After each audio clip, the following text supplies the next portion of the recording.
South ఇండియాలోని అతి తక్కువ ధరలకి రత్నాలనందించే ఏకైక సంస్థ 6JVR. ప్రస్తుతం మనతో పాటు లైవ్ కాల్ అందుబాటులో ఉన్నారు ప్రముఖ అడ్వకేట్ అలాగే అనలిస్ట్ గోపాల శర్మ గారు. ఒకసారి సార్తో మాట్లాడదాం. ఎందుకంటే ఏదైతే ఉగ్రవాద దాడి జరిగిందో ఢిల్లీలో వాళ్ళందరి మీద ఉపా చట్టం పెడతా అంటున్నారు. అంటే ఏంటి, అసలు అది ఎలా ఉంటుంది, దాని శిక్షలు ఎలా ఉంటాయి, అవన్నీ కూడా ఆయన అడిగి తెలుసుకుందాం. సార్ నమస్తే అండి. నమస్తే అండి. నమస్తే అమ్మ. ఎంత దారుణమైనటువంటి ఇన్సిడెంట్ అంటే దాదాపు 12 మంది చనిపోయారు సార్, చాలా మంది క్షతగాత్రులు అయ్యారు, ఆత్మాహుతి దాడికి పాల్పడ్డారు. దాంతోపాటు చాలా మంది మహిళలు కూడా ఇందులో ఉన్నారు అని చెప్తున్నారు. మహిళా మాడ్యూల్స్ కూడా ఉన్నారు ఇందులో. ఎందుకంటే జైషే మహమ్మద్కి సంబంధించినటువంటి ఉగ్రవాద సంస్థలో పనిచేసేవాళ్ళు లేదా వాళ్ళతో లింకులు ఉన్న వాళ్ళేనని చెప్తున్నారు. ఏంటి సార్ అసలు ఇప్పుడు వీళ్ళ మీద ఎలాంటి చట్టాన్ని ప్రయోగించబోతున్నారు, వీళ్ళకి ఎలాంటి శిక్షలు ఉండబోతున్నాయి? ఖచ్చితంగా వదిలిపెట్టేది లేదు, శిక్షలు వేసే తీరుతాము అని చెప్పేసి పిఎం చెప్తున్నారు. సో ఎలాంటి శిక్షలు పడే అవకాశం ఉంటుంది? సివియర్ అటాక్ జరిగింది నిన్న. అది హై ఇంటెన్సిటీ బ్లాస్ట్ చేశారు. టెర్రరిస్ట్ యాంగిల్ ఉంటుంది ఇందులో. ఎందుకంటే మనం చూసాం లాస్ట్ టైం ఈ పుల్వామా అటాక్ కానివ్వండి, కాశ్మీర్ అటాక్స్ ఇవన్నీ తర్వాత ఎప్పుడైతే మనం ఆపరేషన్ సింధూర్ చేశామో అప్పటి నుంచి పాకిస్తాన్ వాళ్ళు చాలా సైలెంట్గా ఉన్నారు. సైలెంట్గా ఉన్నారు అంటేనే దాని అర్థం వాళ్ళు ఏదో ఒకటి చేస్తారు. మనం గతంలో చూస్తే బాంబే బ్లాస్ట్ కూడా, మహారాష్ట్ర బ్లాస్ట్ కూడా నవంబర్లోనే జరిగింది. అప్పుడు back at Maharashtra bomb blast కానీ. సో వాళ్ళు ఏంటంటే అప్పుడు 9/11 చేశారు, ఇప్పుడు 10/11 చేశారు.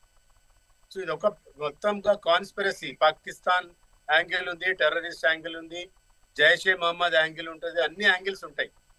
అయితే మనకేంటంటే ఇప్పుడు పాకిస్తాన్ వెళ్ళి మన ఇండియన్స్ వెళ్ళి అక్కడ బ్లాస్ట్ చేయలేరు, బికాజ్ హిందూ పాపులేషన్ లేదు అక్కడ.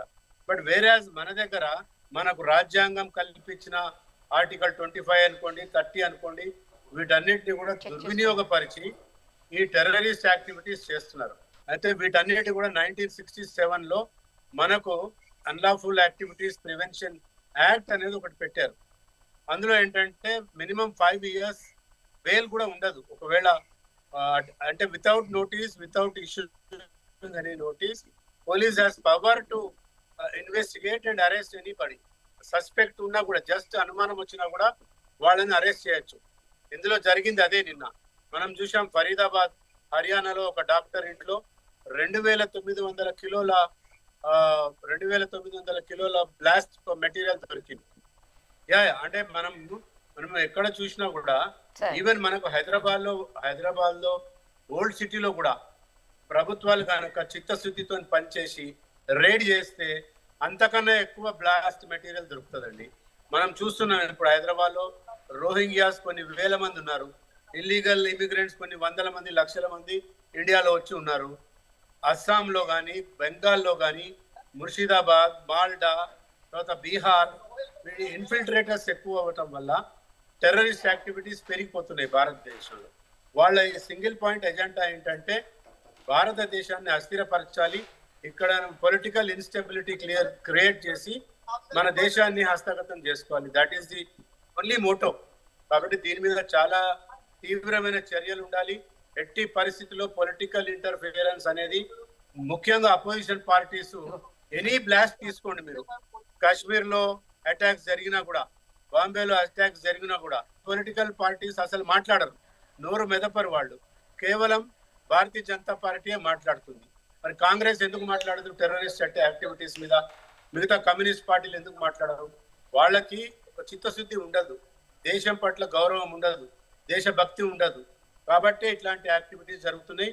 ఇవన్నిటిని కూడా చాలా స్ట్రింజెంట్ పనిష్మెంట్ ఉండే విధంగా అందరినీ, ఎవరెవరైతే irrespective of party, caste, creed ఎవరున్నా కూడా అరెస్ట్ చేసి వాళ్ళని చాలా తీవ్రంగా చర్యలు తీసుకుంటే తప్ప ఎటువంటివి ఆగవండి. ఖచ్చితంగా వీటి మీద చాలా తీవ్రమైన చర్యలు ఉండాలని చెప్పి కోరుకుంటున్నాను. ఇప్పుడు ఈ ఉపా చట్టం అంటే ఏంటి సార్, ఎలా పెడతారు, దానికి ఎలాంటి శిక్షలు ఉంటాయి అది చెప్పండి.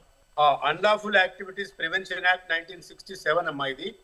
దీంట్లో ఏంటంటే ఎవరైనా క్యాంప్స్ నడిపినా కూడా, టెర్రర్ క్యాంప్స్ నడిపినా, తర్వాత వాళ్ళకి క్లాసెస్ తీసుకున్న టెర్రరిస్ట్లకి, లేకపోతే వాళ్ళకి ఫుడ్ అందించినా కూడా, అట్లీస్ట్ వాళ్ళు ఎక్కడో ఒక టెర్రర్ క్యాంప్ లో ఉంటారు అడవిలో, వాళ్ళకి ఫుడ్ అందించినా కూడా, లేకపోతే ఫైనాన్షియల్ సపోర్ట్ చేసినా కూడా, వాళ్ళ మీద అనుమానం వస్తే మటుకు ఇమీడియట్ గా అరెస్ట్ చేసే వెసులుబాటు ఈ ఉపా యాక్ట్ లో ఉంది. అయితే మామూలుగా ఫండింగ్ చేసిన వాళ్ళకి లేకపోతే భోజనాలు అరేంజ్ చేసిన వాళ్ళకేమో 3 to 5 years శిక్ష ఉంటుంది. వేరస్ డైరెక్ట్ కాన్స్పిరసీలో ఇన్వాల్వ్ అయ్యి బాంబ్ బ్లాస్ట్ లో ఇన్వాల్వ్ అయ్యి ఇద్దరు ఆ పైన కనుక చనిపోతే సెక్షన్ 16 సెక్షన్ 18 కింద వాళ్ళకి లైఫ్ ఇంప్రిజన్మెంట్ ఉంటుందండి. మినిమం 5 years కన్నా తగ్గదు. లైఫ్ ఇంప్రిజన్మెంట్ కూడా ఉంది ఇందులో అన్లాఫుల్ ప్రివెన్షన్ యాక్టివిటీస్ లో. అయితే ఇదేంటంటే చాలా సీరియస్ సెక్షన్స్ ఉన్నాయి ఇందులో అన్ని కూడా. ఏ ఒక్క సెక్షన్ కూడా మొత్తం యాక్ట్ లో అవైలబుల్ సెక్షన్సే ఉండవు ఇందులో. అయితే కొన్ని సెక్షన్స్ మటుకు 3 to 5 years ఉంటాయి, సెక్షన్ 3 కానీ సెక్షన్ 5 కానీ. మిగతా అన్ని సెక్షన్స్ అన్ని కూడా 10 to 15 years and life sentence ఉంది. డెత్ పెనిష్మెంట్ కూడా ఉంది, డెత్ పెనాల్టీ కూడా ఉంటుంది ఇందులో. కాబట్టి ఇందులో నిన్న బాంబే ఢిల్లీలో జరిగిన బ్లాస్ట్ లో అయితే మటుకు ఖచ్చితంగా అనుమానితుల్ని పట్టుకుంటారు. పట్టుకున్న వాళ్ళ వెనక అది కేసు ప్రూవ్ చేసే విధంగానే ఛార్జ్ షీట్ ఫైల్ చేయాల్సి ఉంటుంది. అందులో మటుకు డెత్ పెనాల్టీయే ఖచ్చితంగా వేస్తారు. ఇప్పుడు ఈ యాక్ట్ కింద కనుక అంటే ఉపా యాక్ట్ కింద కనుక కేసెస్ బుక్ అయితే ఎట్టి పరిస్థితుల్లో బెయిల్ రాదంటున్నారు, నిజమేనా? కరెక్ట్. 5 years దాకా బెయిల్ ఉండదు. First 5 years no bail charge sheet వేసిన తర్వాత. అదే మీకు సెక్షన్ 16 కనుక 18 కనుక పెడితే అసలు ట్రయల్ అప్పుడే శిక్ష కూడా విధించి లైఫ్ లాంగ్ జైల్లోనే ఉండేటట్టు కూడా వెసులుబాటు ఉంది సెక్షన్ 16 అండ్ సెక్షన్ 18 లో. కాబట్టి వాళ్ళకి బెయిల్ అనేది దొరకదు, అసలు ఎప్పటికి కూడా దొరకదు. ఆ 5 ఏళ్ల వరకు ఫస్ట్ బెయిల్ ఉండదు. ఆ 5 ఏళ్ల లోపల ఛార్జ్ షీట్ వేసి ట్రయల్ కూడా కండక్ట్ చేస్తారు. ట్రయల్ కండక్ట్ చేసిన తర్వాత శిక్షలు కూడా వేస్తారు. కాబట్టి లైఫ్ లాంగ్ వాళ్ళు జైల్లోనే ఉండాల్సిన అవకాశం ఉంటుంది. Right sir, thank you sir, thank you.